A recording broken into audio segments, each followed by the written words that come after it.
Bengali web series दुई Shah directed by नौहाश Humayun. इस series में टोटल 4 एपिसोड हैं। आज मैं पहला एपिसोड एक्सप्लेन करूंगी। इसका नाम है वक्त। इस कहानी में 5 दोस्तों को दिखाया गया है जो इस वक्त चाय के होटल पर बैठे एक लड़की को गंदी नज़रों से देख रहे थे। इन्हें एक क्लब में तोड़ फोड़ की स्पारी मिली थी। बस ये वहीं जाने को निकले थे, लेकिन रास्ते में चाय पीने लगे और फिर आंखें सेकने में बिजी हो गए।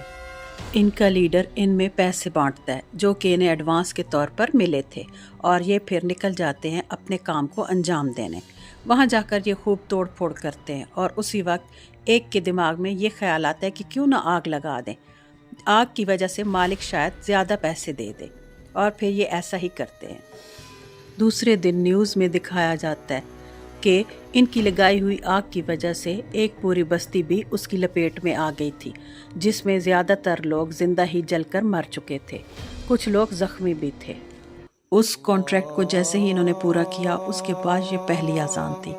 जब जब इस कहानी में अजान होती है तब तब इन दोस्तों के साथ कुछ न कुछ बुरा घटता है। तो अब सीन में हमें दिखाया जाता है आज़ान ख़त्म होती है तो सीन जाता है इल्ताफ़ पर, जो इन्हीं में से एक दोस्त था। अपने कमरे में लेटा हुआ था कि अचानक इसे किसी के होने का एहसास होता है। फिर इसे दरवाजे के पास एक साया नज़र आता है। वो कोई लड़की थी जो कि चेहरे पर बाल बिखेरे हुए इसी की तरफ आगे बढ़ रही थी। फिर इसने देखा तो हैरान रह गया। ये तो चाय वाले होटल पे मिलने वाली वो लड़की थी जिसे ये सारे घूर रहे थे। वो इसके बहुत पास आ जाती है और ये हवस का मारा उसके चेहरे पर हाथ फेरना शुरू करता है, और जैसे ही उसके होठों को टच करता है बस यहीं पर सीन कट हो जाता है। फिर हमें दिखाया जाता है ये लीडर के पास इकट्ठे होते हैं। तो लीडर कहता है, इल्ताफ़ क्यों नहीं आया? क्या उसके कमरे में उसे नहीं देखा तुम लोगों ने? किसी को भी इल्ताफ़ के बारे में कोई खबर नहीं थी। फिर ये सारे इल्ताफ़ के कमरे की तरफ जाते हैं। वहाँ जाते हैं तो ज़मीन इनके कदमों के नीचे से निकल जाती है, क्योंकि इल्ताफ़ ने अपनी उंगली सॉकेट में दे रखी थी और वो जलकर बैंगन का भुर्ता बन गया था। प्लीज़ लाइक करें, सब्सक्राइब करें। मेरे 3 ही सब्सक्राइबर हैं। Thank you. वो खूबसूरत औरत के होंठ नहीं थे, बल्कि इसने टच किया था अपनी मौत को। और फिर आती है पुलिस और वो आके अपनी कार्रवाई करते हैं और इनसे भी पूछ-गूछ करते हैं। फिर वहाँ से खुदकुशी से करार देकर चलते बनते हैं। अब ये तीनों परेशान खड़े थे। ये साथ ही रहते थे। अब इनमें नहीं था तो जहांगीर नहीं था, और ना ही उसे कुछ खबर थी। ये उसे कॉल करके इल्ताफ़ की मौत का बताते हैं और पूछते हैं कि तू किधर है? तो वो कहता है, मैं अपनी माँ के साथ खाना खा रहा हूँ। लीडर हैरानगी से कहता है कि वो कह रहा है वो खाना खा रहा है माँ के साथ, इसकी माँ तो कब की मर गई है। और फिर वो तीनों इसको बचाने के लिए इसके घर की तरफ भागते हैं। उस वक्त भी टीवी पर इन्हीं के करतूत दिखाए जा रहे थे।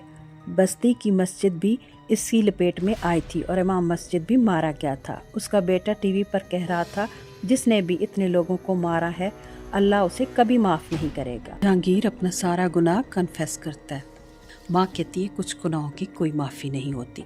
मैं देखो कब्र से उठ के आई हूँ तुम्हें खाना खिलाने। और फिर हमारी नज़र ज़मीन पर पड़ती है। वहाँ वाकई मिट्टी वाले कदमों के निशान थे और माँ की चादर भी मिट्टी से भरी हुई थी, और उसका चेहरा हमें लाश की तरह खौफनाक लग रहा था। मगर जहांगीर को सब ठीक नज़र आ रहा था। फिर वो औरत उठती है और जहांगीर को ज़बरदस्ती खाना खिलाने लगती है। वो खाना कंकर और पत्थर थे और कांच के टुकड़े थे। बैकग्राउंड में हम आज़ान की आवाज़ को भी सुन सकते हैं। जब उसके दोस्त वहाँ पहुँचते हैं तो जहांगीर का प्लेट में मुंह था और वो अकेला था।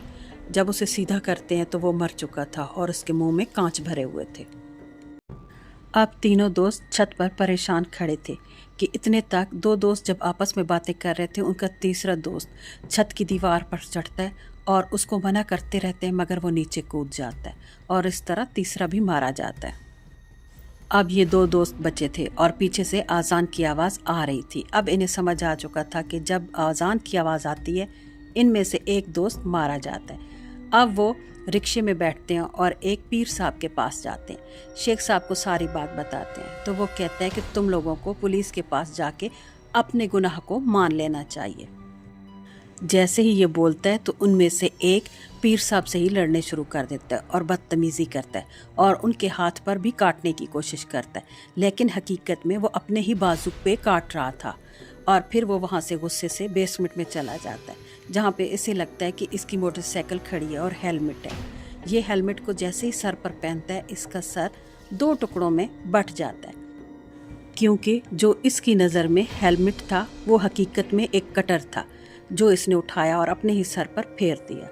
अब बचा आखिरी दोस्त। उसे अंदाज़ा हो चुका था कि आज़ान की आवाज़ मुझे नहीं सुननी, शायद मैं बच जाऊं। इस तरह वो अपने एक दोस्त को कॉल करता है और उसकी तरफ भाग खड़ा होता है। उसे कहता है कि अपना साउंड प्रूफ स्टूडियो मुझे किराए पर देना और मैं आ रहा हूँ। वो भी हैरान था। ये जाकर उसे बहुत ज़्यादा पैसे देता है और उसका वो कमरा ले लेता है, अंदर खुद को बंद कर लेता है। अंदर दोस्त भी था और एक लड़का होटल का जो खाना लेकर आया था इसके दोस्त का, वो भी अंदर ही था। जब वो बाहर जाने की कोशिश करता है तो ये उसे भी बंद कर लेता है कि नहीं नहीं, क्या पता दरवाज़ा खोलूं और मुझे अजान की आवाज़ सुनाई दे जाए। उसी वक्त उस बच्चे को मिर्गी का दौरा पड़ता है और जब इसका दोस्त इसे कहता है कि हॉस्पिटल लेके जाना है तो ये फिर भी नहीं जाने देता।